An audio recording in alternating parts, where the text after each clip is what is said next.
Yo, get close again. I can fly. Seconds, 20 seconds. Stunning mid, run out. Nice, Mendo. That was all your stun, bro. I didn't do shit. One enemy remaining. Nice. Dizzy, all you. That stun was perfect. Do you want to make plays like that? Then you came to the right place. In this video, we're going to go over the advanced strategies and tactics that pro players are using for this game. We're going to go over the gameplay from the recent ESPN Valorant Invitational winners, Team Canyon. We're going over their pistol strategies, their smart ability uses, how they got map control, how they rotated, and how they countered the Viper ultimate. These strategies are insane, so you don't want to miss a single one. Let's get into it. I'm Dr. Zora, helping care you from being a noob. Make sure to subscribe to the channel, like the video, and comment down below what you'd like to see next. Let's go. Die line with the boom pow. Every week now I switch to a new style. 212s in the back just blew out. Everything I do end up in a news now. Yeah, lead a cloud with a few now. Alright, jumping right into it, how to counter Viper's ultimate. So Team Canyon does an amazing job of doing this. You can see, let's take a look at the map right here. You have 3 players geared towards B because Viper already put her ultimate at ramps. So they're heavily relying like, oh, there's no way they're going to push. And this ends up being a huge mistake from the Team Mirage side. You're going to see that they actually end up going towards A, which is the unexpected spot. Really relying on this Viper ultimate, which is why everyone's so lenient towards B.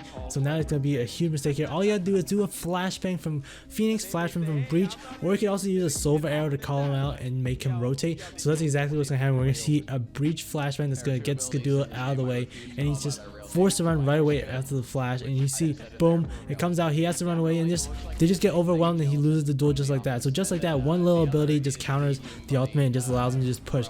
You can't kill everybody with the Viper ultimate if they just come all at once at different angles, and that's another way to flash. The different angles just allows you to just take over against the Viper ultimate. And then unfortunately what happened here is a very good placement of Hiko's ultimate here. So they go in and they just can't plant the bombs in so little time. Maybe if they went fastest it could have been possible, but after getting destroyed by the flash and the ultimate there, he just gets caught out guard. Hiko gets the kill, and then now they just run out of time. So even though they lost, I think there was a very good strategy that they had, just flashing in, getting the Skadoola to rotate, and just countering the Viper ultimate, and just knowing that there's probably less players over there to take the site. Alright, so I'm going to go right into the pistol round strategy by Team Canyon. So it really starts off really well for them. They have a pick over at Heaven, so now they are in a 5v4 situation. And the big part is they have mid control. Mid control is huge in split. You can do so much with this now.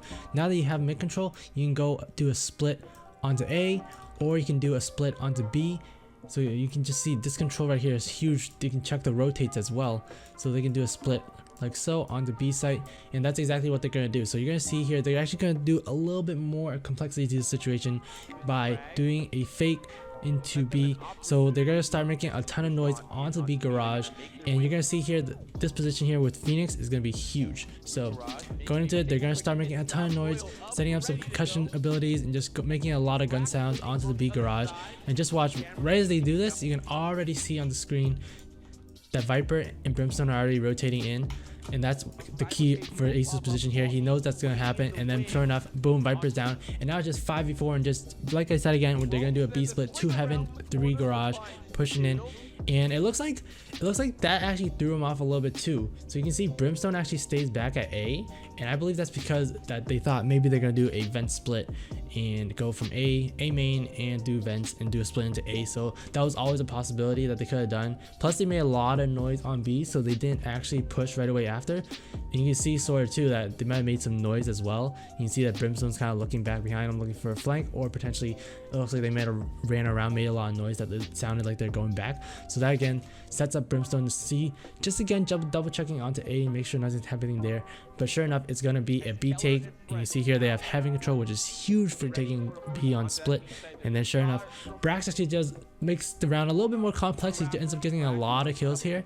And you see he gets a 2k here, but Keller's here, gets Hiko, and then Brax still gets a 3k, but Keller gets the trade onto him. So now it's a 2v1, but honestly with the way they played, it should have been much further apart. They should have had a lot more players, but just Brax just insane plays from him, gets a bunch of kills, and now it's 2v1, and now nothing rotates, and it looks like AC just gets a nice headshot on him. They didn't know the position, but it was most likely that they were either going to be CT or Heaven, so AC kind of picks one safe one that Keller can safely plant into as well, and then they win the round. Alright, so now we're gonna go over a nice anti-eco round that Team Canyon does. So they have the gun advantage, and look at their positions right now. So we have 2 guys over at A and 3 guys over at B. So the plan is actually to do kind of a split fake. So the idea is gonna be that these 2 guys are gonna go into A and just push it and kind of bait people to rotate over, and then they go over to B. It doesn't actually play out that way because they just end up just taking over the entire site. So we can watch right here what goes down. You can see Dizzy coming in with Phoenix, Asu, and they just push in. And this is very key here. So this Viper wall is, I think, it's supposed to block off ramp, but it didn't really do a good job of doing that. I think maybe they thought the push was going to be a little bit slower, but nonetheless, you see Dizzy is going to pay attention onto heaven, and you're going to see Asu is going to pay attention on the site. And this is very important. A lot of players aren't going to do this, and you got to make sure you guys cover all your angles and trust each other to get the kills rather than trying to dual team enemies. Otherwise, you could get into a crossfire. One guy's not paying attention, you guys all die. So now you see nice flash from Dizzy. You're gonna see that nothing gets killed. Boom. And again, look at that. One guy looking at heaven kills that guy. Asu kills the other guy on the site, and now they have complete A control. And now you're gonna see right here that the rest of the team is going to try to rotate over onto A and take over that site. So the key difference there is, though, you don't have any mid control, so you got to be aware of that. They could potentially work in the tunnels and do a split like this, but they're going to do a very good job here. You're going to see that the brimstone is actually going to do a push onto CT just to make sure that's clear. This guy's going to go over at A ramp, make sure that's clear, and then these guys are going to run over here and they're going to check this area before they push onto the A site. And then we have the brimstone here. The brimstone is just key again to make them guessing, keep them guessing again. Just watch this round play out as we continue through. 2 guys are rotating, but brimstone's actually going to push the B site. So again, convincing them. You can see that they keep the Cypher here just in case, and you can see sure enough that guy duels over with the Cypher and just keeps that guy there. And now there's only going to be 2 people rotating over to A. So just again, just very complicated strategies that allow them to just take the site cleanly, doesn't allow them to rotate quickly, keeps them on their toes, just gets them on the off angles. And now you can see it's just a nice 5v4 situation. Brimstone wins the fight over to B, and they just get the picks with their positions. And then AZK's last guy there gets 1 kill, but again, 4v1 situation, not very favorable for him. He gets hit from the back, and eventually he's going to go down on Team Canyon. Boom. Alright, moving on next, we have some very good teamwork, just a very good synchronized use of abilities here. So Mendo actually uses his wall to kind of scout out the ramp and see if anyone's there. And for some reason, he just has that instinct that there's going to be someone on the left. I'm so sure he's there. You can hear that he's calling the left side, he orbs it off, and then you can see Phoenix uses his ult to check and confirm if someone's actually to the left side. You see he pushes right in, and that's a good way to use your Phoenix ult. Sometimes you don't want to just go in and just go for, you know, kills. Sometimes you get kills and you're lucky and you're good, but other times you want to use it mostly to get intel and see where people are positioned. So now you know there is someone to the left, and now you can see Brimstone ult pushes the guy out, and then boom, he's a free kill. You got that intel, and now they just overwhelm the site with 5 players. You can see here they just start pushing in, the smoke goes off, and then they kill another guy onto the ramp site, and now it's 5v3, and then they just keep overwhelming the site. And then we use Cypher ultimate. We can see that there's 2 more players onto A site, so they actually saw that all 3 guys are pretty much at A, so they're gonna call the rotate onto B. So everyone just kind of stays, but one guy just goes over and just heads over to B to try to plant the spike because no one's there, and then the rest of them just kind of overwhelm the A site just to distract them, make sure that they stay on A. And then Mendo just kind of goes nuts, gets the pills with the op, and then they just win the round with that fake.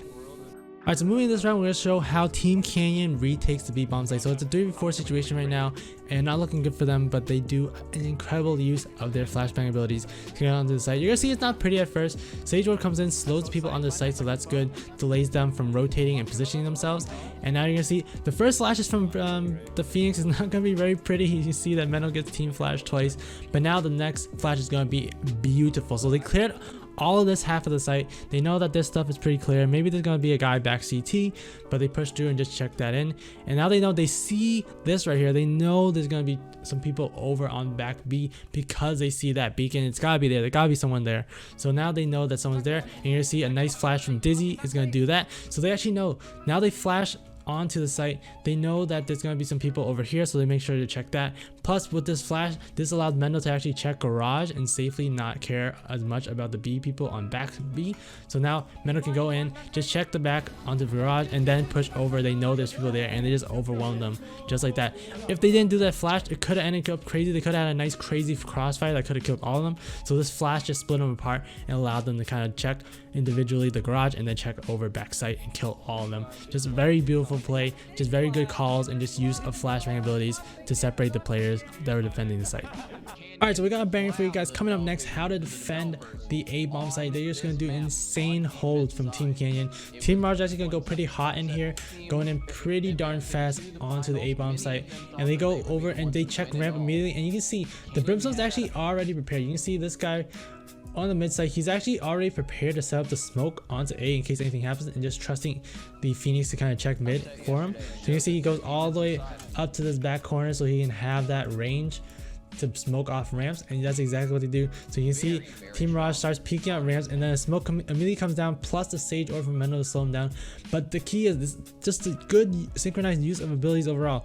You can see they're slowed down by the smoke and the Sage Orb, but the aftershock comes out, so they either decide to back up all the way if they can, or some people are already pushing in hot, so the aftershock actually forces them to kind of go and push forward into an uncomfortable situation. And you see that's what kind of happens, and you're gonna see that the breach is already on the A bomb side. He challenges here and just gets a bunch of kills, and he doesn't have to deal with a bunch of players because some people are split with all those abilities: Sage Orb, smoke, and the aftershock. So you can see the aftershock's actually going to get nothing, and then breach kind of holds well on against the Brax. And then you're gonna see this Mendo wall just takes that extra step above just to hold this site. So you're gonna see here now Mendo wall comes up, but it's in a position that's very easily to jump over. So now Phoenix and Sage can just jump over and just help breach out in case anyone else pushes. And sure enough, there they have a couple more pushes onto Mendo, and he gets a kill there. Ace gets a kill, and then they're just overwhelming the site, and just incredible defense, good use of abilities overall from breach, from Sage, from Brimstone, just positioning them so well to just block over and completely overwhelm the CSGO legends. Alright, you guys thought that was good. You're gonna see some good use of abilities and then a sick retake onto the beef site coming up next. So it's a 4v5 situation already for Team Canyon.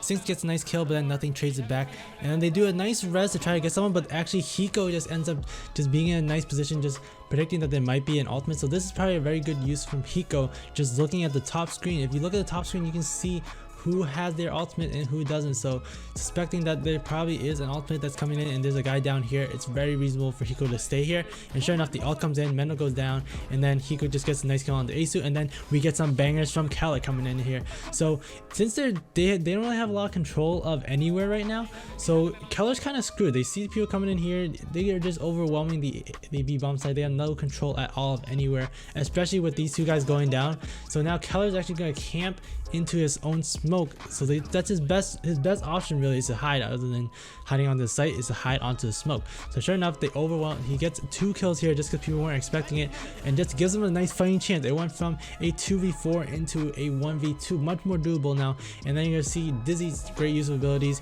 He's gonna use his fault line to kind of just daze the guy that's on site, just to slow him down, delay him from planning a little bit. And then now just a good position from here, he finds the guy on heaven and then just pushes in hard.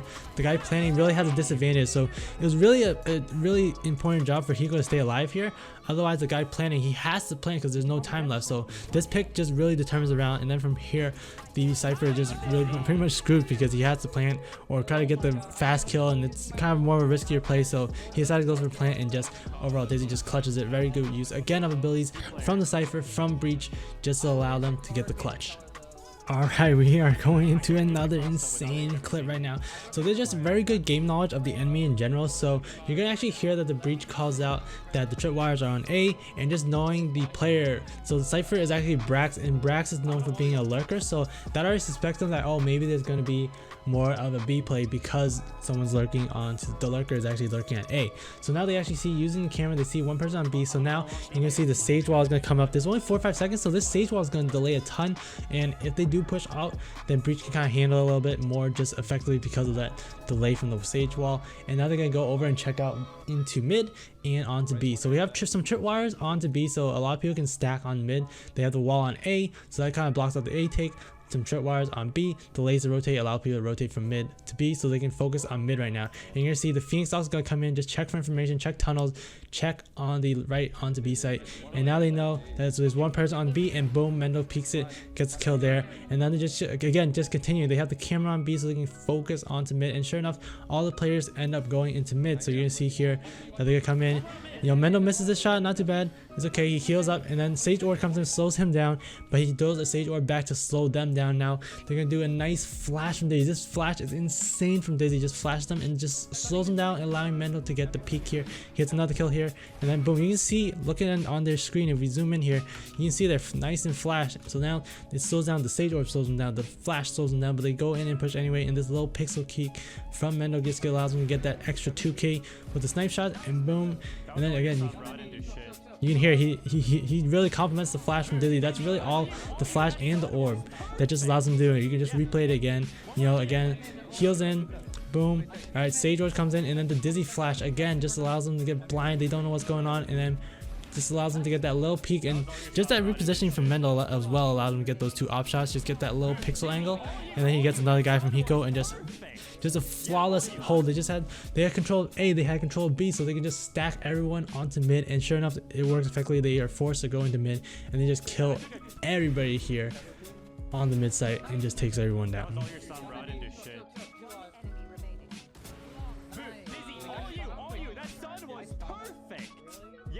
That's all I have for this video. If it helped you out, make sure to like the video, subscribe to the channel, and let me know in the comments down below what you'd like to see next. I know a lot of you guys are new players, so I want to get you guys prepared for what Valorant brings to the table. So let me know what's up. Do you need help with an agent? Do you want tips on your aim? Leave them all in the comments down below.